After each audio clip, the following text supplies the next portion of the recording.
a special guest. Hello, Dad. Oh, yes, it's me again. Yeah, back again. Can't keep me away, it appears. And we're so pleased because you have a special shipment with you. So let's go have a look at what that is. Yes, last time I went and took the cap rails away with me, so I've brought them back today. All right, let's have a look. Inspect the quality of your work, hey? We'll give you a grade. Just don't put it on macro. Wow. Oh, lovely. Look at these brand new cap rails.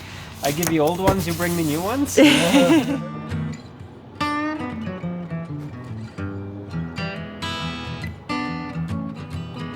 Maya's dad, Brian, has become a huge part in this boat build. His background as a marine engineer has been incredibly helpful, especially when we are focusing on engine-related tasks, but he is also a very good woodworker. The cap rails are the decorative teak pieces that go on top of the bulwarks. You step on them, the Genoa tracks are mounted on them. Yeah. All right, Dad. Brian, as you're known to others. What have you done here? Why did you take these to your workshop? Well, the original chain plates were fitted inboard, and the new chain plates are going to be fitted outboard. So the inboard chain plates had a cutout on the inside of the rail to fit, and now that they're going outboard, that cutout wasn't necessary, but it was kind of obvious and not particularly appealing. So Aladino was going to leave them because it's a bit of a painstaking work, but I took them home and put some graving pieces into each one of those chain plate cutouts. And Aladino gave me a piece of teak to do that with, and I cut it up on the table saw and fitted them. And also there was large bolts underneath where the chain plates were fitted, and there was a big cutout on the underside of the cap rail. So I put a graving piece in to fill that up, and then I fitted the graving piece to cover the chain plate slot. Yay. Well, my only regret is that I wasn't there to film the whole process, because it would have been nice, but I believe you're gonna maybe do some more woodworking for us, and I might make a trip over to your house to film you doing some of that, because I'm sure people would love to see.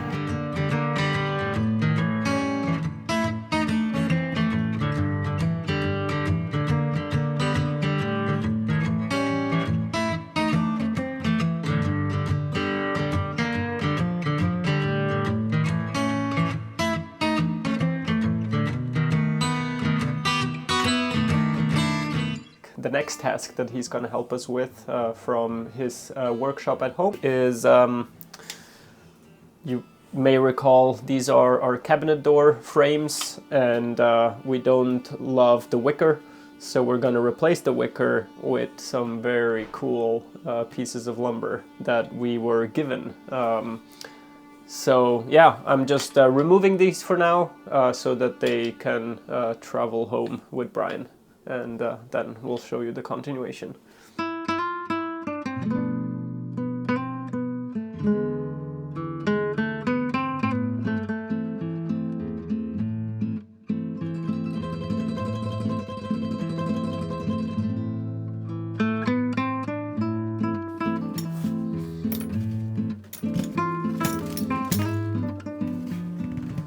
And if you remember, these two are the new ones that I made, which are for this cabinet here, which didn't exist previously, and they are made in the same manner to hopefully match everything to make it look cohesive. So I'm going to put these away. I really quickly want to address it because I know that we're going to get comments. Yes, having ventilation within your cabinets is a really good thing, and obviously the wicker does allow for that. But these cabinets are constructed so that there's quite a significant amount of airflow over the top. So I'm not too concerned about, using something other than wicker here, and I think it will look much better. It also means that we won't have the chance for this wicker to mold when we're in tropical places. So yeah, easier to clean. Yeah.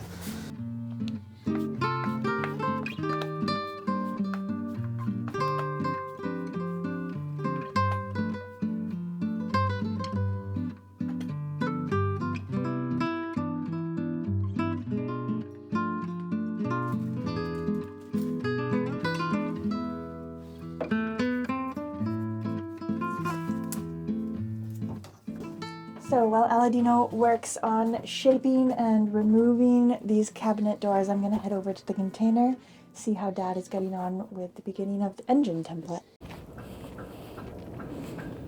Hello! Hey, hi Maya. How's it going? Good. I'm just making my initial investigations into making a cardboard mock-up of this engine. Cardboard template is useful because it is much lighter than, in this case, the engine, so we can really test run getting the engine in and out. So how do you even begin? External dimensions, maximum external dimensions. Which, to be clear, we have made these measurements before, right? Like, we're pretty sure this is going to work. Oh, we are. Okay. Yeah, it's just that it's hard to always tell the appendages and Yeah. and the things that are sticking out. Like this is sticking out. The high exhaust riser is something that's really sticking out. We're probably going to have to angle the engine so the transmission is more vertical, Yeah. and then drop it down that way and maybe give it a few little twists and things like that. That's part of the reason why we're making the mock-up, is just to see what kind of maneuvering we're going to have to do to wiggle its way down through the hatch and then wiggle its way aft into the engine compartment. All right. Well, I'll be here filming the template making process. Okay, I've got a big sharp knife. Okay, that's oddly threatening. Wasn't a threat at all. I have to cut thick cardboard. Look how thick the cardboard pieces I found are. All right.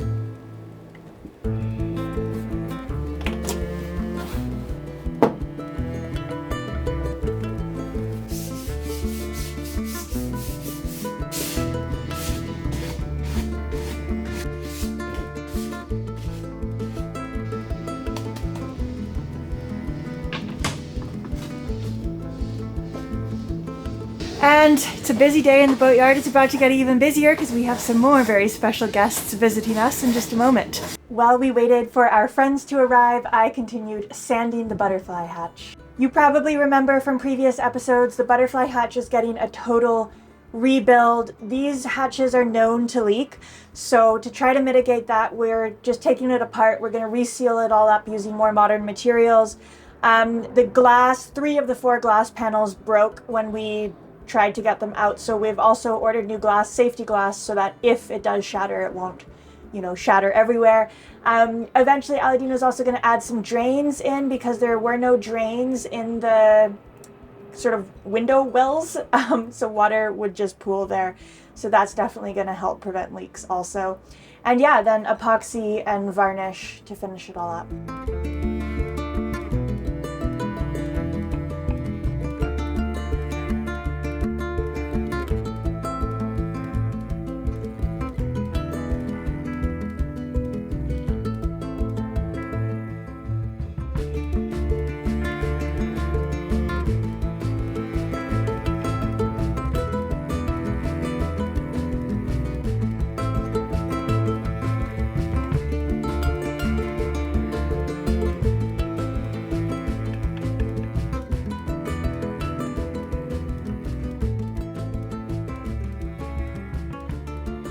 Yes, from Washington to BC. Look who's here! Friends! We came to check on the progress, and it's incredible.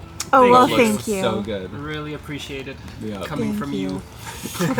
Yes. We're Well, that- actually wondering if you guys might want to swap boat projects. We have about 3 years to go. We'll So you have less than that. swap in 3 years. I was thinking like this weekend. Yeah, because you have all fairing now, right? Well, no, we're still fair. building. We're Okay, still building. Still building? Yeah, taping. Oh, I'll call you though when the fairing's ready to go. And we Okay. can get you sanding. well, No, I feel like I've already reached threshold for taping myself. Yeah, I believe it. Well, Yeah. it shows you've done really, really good work. Thank so you. We got a pretty funny comment from someone saying, "I want to be the guy who sells you blue tape." Oh, and I don't mean Should have that. bought stock. I don't mean that kind of taping. I mean fiberglass taping. Whenever Oh, you yeah. buy fiberglass tape. Yeah. Yeah, I've done enough of that taping. This taping I don't mind as much. Yeah, that's As viewers can see. very clean work. Yeah, we've got a little bit left to go. Totally. Just a little though. Yeah. You've done tons. Yep. And for whoever doesn't know, Matt and Yanni, they have an incredible channel where they have a challenge. That's the tongue twister. We're very challenged. They are refitting an Imoca 60. Incredible boat, so go check it out on the Duracell project. Yes. And we've made a whole video with you guys before, explaining sort of the history of your project, which is somewhere on our channel as well. But they do incredible work. Matt and Yanni. Thank you. Sweet. Well, it's a pleasure to have you guys visit. And it's always fun. I look forward to next time we visit Washington and we can see your boat, because it's fun when you have these large gaps in time. Yeah. And then all of a sudden you go visit again and there's huge amounts of change. Transformation. Yeah. Yeah. Yep. Yeah. And one day we're going to meet in some remote anchorage in some remote corner I of look the forward world. to that. It's going to happen. I look Exciting. forward to that. All right, you guys. Well, safe travels back to Washington. Thanks. Thank Great you to for see stopping by. See you too. Bye. Always a huge pleasure to get a visit from good friends. It's nice to hang out with Matt and Yanni, because the life that we have chosen and that we are living is very odd. There's not a ton of people who we can really relate to about the day-to-day existence that we live. And Matt and Yanni can really relate to pretty much all of it. And that's really nice to find people who share that same experience. So thanks for coming, you guys. It's always a pleasure, and you're always welcome here.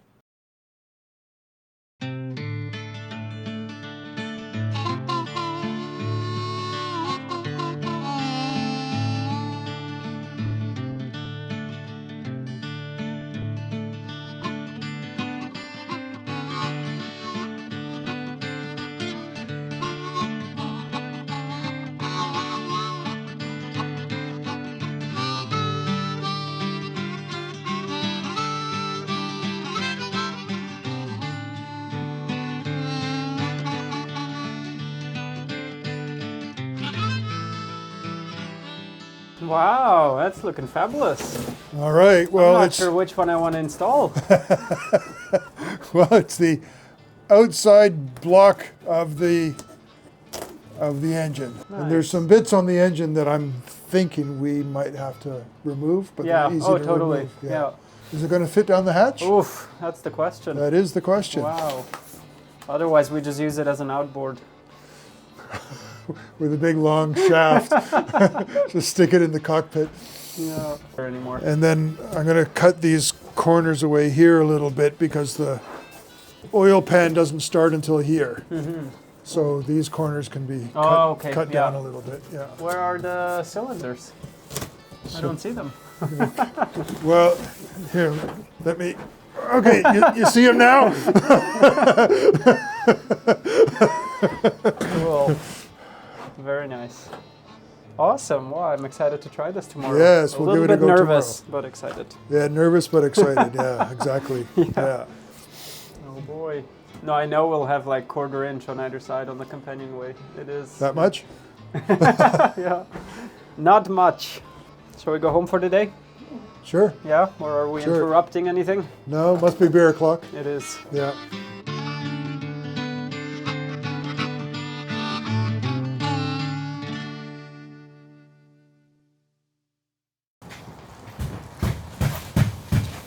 Hello.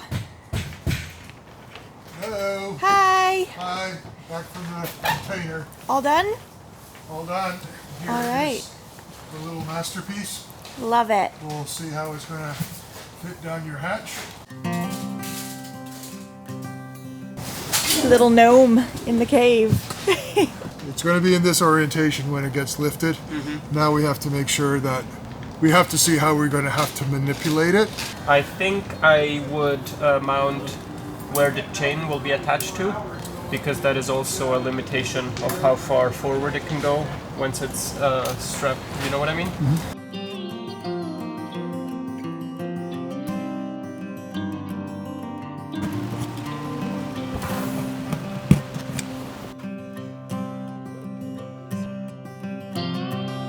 Try that. Okay. Thank you. Oh, is this still on? We just bring it in. The hole there represents the extreme edge of the pulley.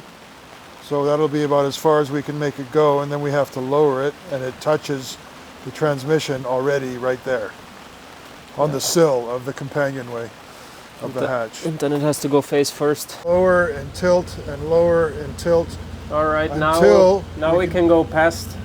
We could sink straight now. Okay, so now if we go straight down, and yeah, that's rubbing on your, that chain is rubbing on your forward edge of the hatch there. See that, Maya? Yeah.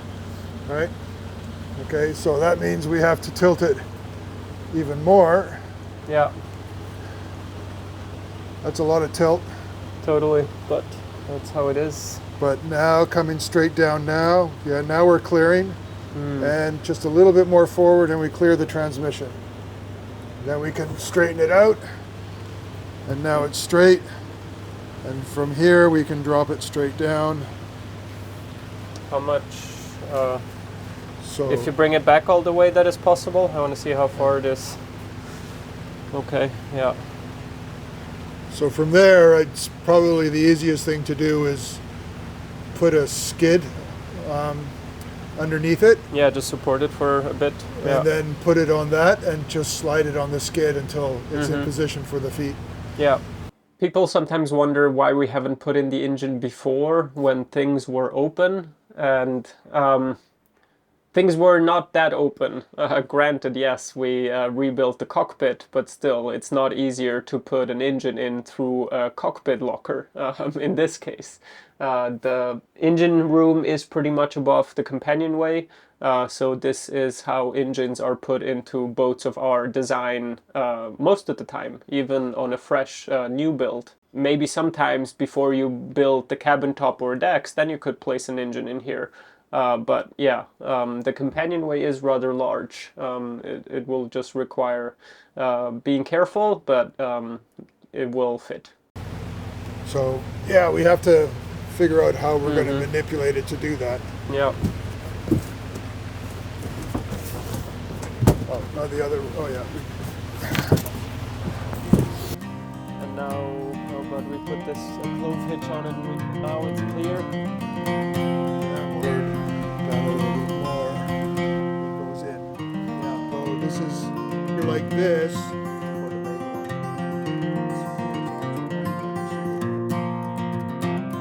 Come along. We lower it straight down. Lift transmission is still a little bit of front. You can draw also.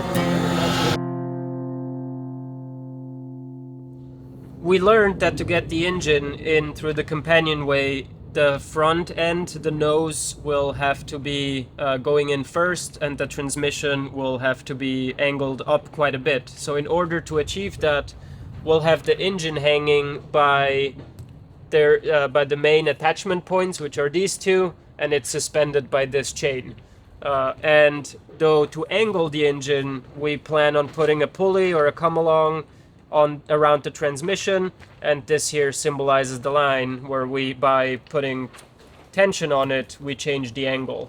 So when we have the desired angle, that means that we can start going forward with the engine into the main opening of the companionway. And Because the other advantage of that is that as soon as you angle it, you're moving the suspension point of the whole engine and transmission further aft. yeah, So if the companionway is here, or before it was here, by angling it, we can move the whole thing further forward.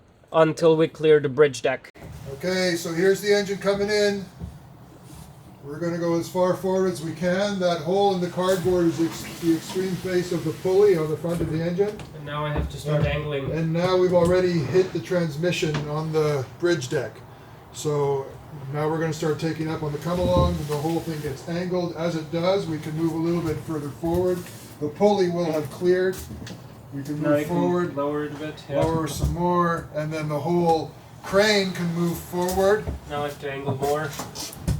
To keep on angling and moving forward. It can go forward a bit more. Now it is cleared, and now it And can now go we forward can move more. forward. And then at one point I can release slowly and get it horizontal again. Wow, there we go. And now I can move back again. And now we down, move back back. and down. We can eventually set it on its rear bearings. And that's as far back as it's going to go, but it will sit on its rear feet on the engine beds. And then we can remove this one, which allows us to move further back by reattaching to the front one. to the front one. Great. Have you guys had fun playing marionettes? Puppet masters for the puppet masters. Cool. It always works with kicking and yelling a little bit, but yeah, like this, we just make sure to scrape up the teak less. Yeah. Yeah. We'll try to keep the expletives out of the filming. And be we nice. will mask all this off with some fabric Or some cardboard too. or cardboard or whatever, something to protect it a bit. Yeah. Okay. Right on, you Very guys. good. I think it's going to work well. Yeah, When the day comes. totally. Yeah. And Dad, you are unfortunately leaving soon. Hey, you gotta go get a ferry. I'll go catch my ferry, go Okay. home. I've been given my homework. Well, thank you for coming. Yes, the cabinet doors are in the car. Thanks, Dad. See ya. Bye.